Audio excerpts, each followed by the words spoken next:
গোবিন্দ ভক্তবৃন্দ, পিতৃবৃন্দ, মাতৃবৃন্দ, ভাতৃবৃন্দ, সকল ভক্তগণ, আমরা এই আলোচনায় প্রতি বছরের ন্যায় গতকালকে শুভ দিবসের মাধ্যমে অষ্টগ্রহ নাম লীলা মহাযজ্ঞের সূচনা করে আজ সমস্ত দিনব্যাপী আস্বাদন করছি।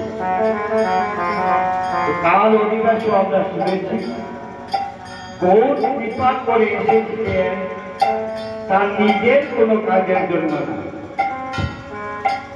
গৌর এসেছিলেন কলি পাপার জন্য, কলি জীবকে উদ্ধার করবার জন্য। কিন্তু গৌর যদিও আসলেন, গৌরকে কেউ না কেউ চাইলে এমনি চলতে আসে না, একটা সূত্রের প্রয়োজন হয়। আংরেজকে বলেন অদ্বৈত গোস্বামী।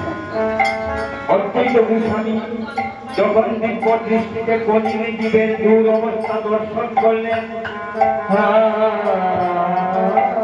কলির জীব ধর্ম কর্ম মানে না, মানে না,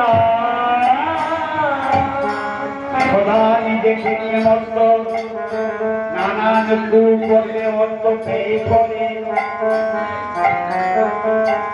অদ্বৈত আচার্য হচ্ছেন মহাদেব আর মহাবিষ্ণুর মিলিত অবতার। তো মহাদেব ভাবলেন কলির জীবকে উদ্ধার করতে হলে একমাত্র উপায় যদি গোবিন্দ কৃপা করে নিজে অবতীর্ণ হয়ে কোনো উপায় করে।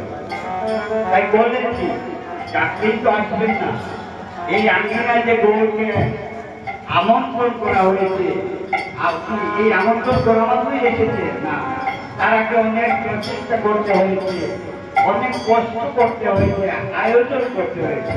ততই তো আচার্য বলেন ভগবান কি করে শাস্ত্র করতে লাগলে সে কি করতে ভগবান শাস্ত্র করতে করতে একটা শ্লোক গৌতমীয় করতে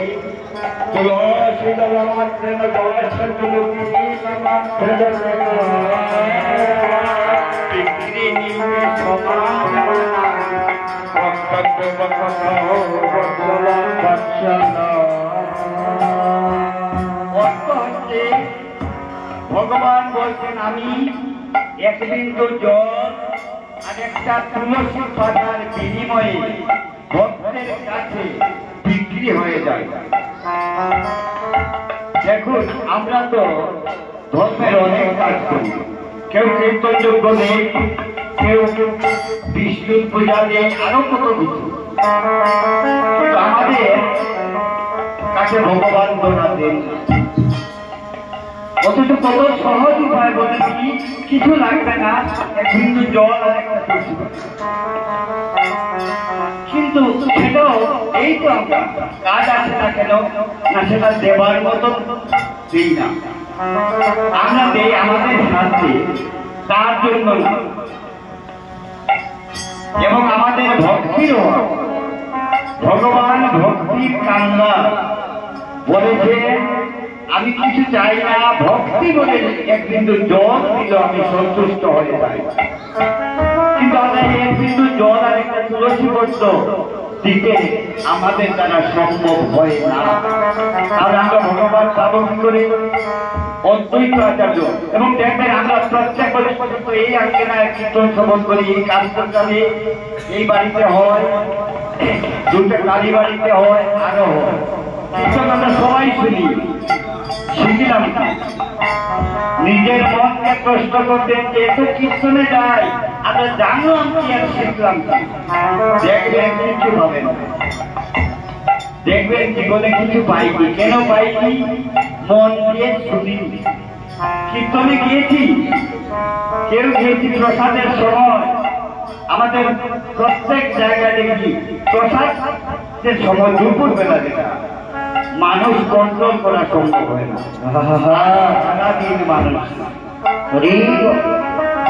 কীর্তনে যে যারা আসলো তারা কীর্তনের দিকে কর্ণ দিচ্ছে না, মন দিচ্ছে না।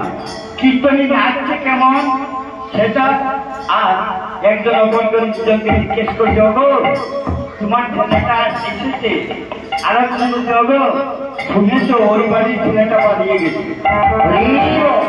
এ হলো আমাদের কীর্তন। তো কৃপা আসবে করতে, কৃপাটা এত সহজ বস্তু না। জীবনে একটা কথা যদি কেউ কীর্তন থেকে নিয়ে যেতে পারে, জীবনে কাজে লাগাতে পারে, জন্ম সার্থক হয়ে যায়। এত কিছু লাগে না। অদ্বৈত একটা শ্লোককে ধরলেন, ভগবান তুমি যখন বলছো একটা তুলসী পত্র আর এক বিন্দু জলে তুমি দিতে হো, তাহলে আমিও অদ্বৈত হয়ে প্রতিজ্ঞা করছি এই এক বিন্দু তুলসী, এক বিন্দু জল আর একটা তুলসী পত্র দিয়ে তোমাকে ক্রয় করে নিয়ে আসবো ভক্তের মঙ্গলে।